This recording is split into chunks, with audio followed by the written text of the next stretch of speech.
High family, நான் தான் உங்கள் கணேஷ். ஆல்ரெடி சொல்லியிருந்தேன், இந்த பெட்ரோல் டீசல் இதுக்கெல்லாம் ரொம்ப மெனக்கிடாதீங்க, வதந்தியை பரப்பிக்காதீங்க. நீங்களே உங்களுக்குள்ளே ஏதாவது மனசுக்குள்ளே நினச்சிக்கிட்டு ரொம்ப இதாகிட்டு போய் எல்லாத்தையும் அப்படியே அட்வான்ஸ்டாக வாங்கி வைக்காதீங்க அப்படின்ட்டு. பட் நான் சொன்னது இன்றைக்கி அப்படியே நடந்திருக்கு. நான் ஆல்ரெடி என்ன சொன்னேன், யாரும் பேனிக் ஆகாதீங்க, பேனிக் ஆகி நீங்கள் வந்து லிட்டராக வாங்கி வைக்காதீங்க அப்படின்ட்டு. சில வீடியோஸ்லாம் பார்க்குறப்போ எப்படி இருந்ததுன்னா, எல்லாருமே வந்து இந்த மாதிரி 25 லிட்டர் கேனு, அதுக்கப்புறம் பார்த்தீங்கன்னா ட்ரம்மு, சின்டெக்ஸ் டேங்க்லலாம் கொண்டு வாங்குகிற லெவலுக்கு வந்து வீடியோஸ் பார்க்குறப்போ ரொம்ப கஷ்டமாயிடுச்சு. சரி, ஓகே வாங்குறீங்க, ஓகே ஃபைன்.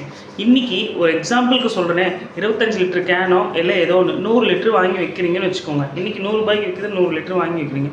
திடீர்னு ரேட் அப்படியே டவுன் ஆகி ஒரு 75 ருபீஸ் வந்துச்சுன்னா என்ன பண்ணுவீங்க? தலையில் துண்டு தானே போட்டு போகணும். எதுக்கு இந்த மாதிரி எல்லாருக்குமே கிடைக்கணும் அப்படின்ட்டு நம்ம நினைக்கிறதே இல்லையே. பெட்ரோல் அப்படின்றது ஒரு அத்தியாவசிய பொருள். அது இருந்தால் தான் ஒரு வெஹிக்கிளை வந்து நம்ம வந்து ரன் பண்ண முடியும், பெட்ரோலில் ஓடுறத.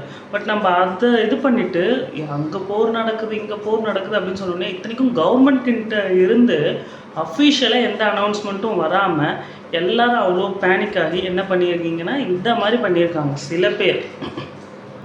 நான் இப்போ வரைக்குமே நான் பெட்ரோல் போடல. ஏன்னா வந்து நான் எப்பயுமே வீக்லி ஒன்ஸ் தான் போடுவேன். மண்டே போடுவேன், எல்லாம் சண்டே போடுவேன். பட் இப்போ வரைக்கும் நான் லாஸ்ட் வீக் போட்டேன். இந்த நியூஸ் இதுக்கு முன்னாடி ஃபஸ்ட்டு வீடியோ போட்டேன் இல்லையா, அப்போ போட்டிருந்தேன் மண்டே. பட் இப்போ வரைக்குமே நான் போடலை. ஸோ அதனால் கொஞ்சம் யாரும் பேனிக் ஆகாதீங்க, ஓகேங்களா? ஓகே, நான் சொன்ன விஷயம் தான் நடந்திருக்கு.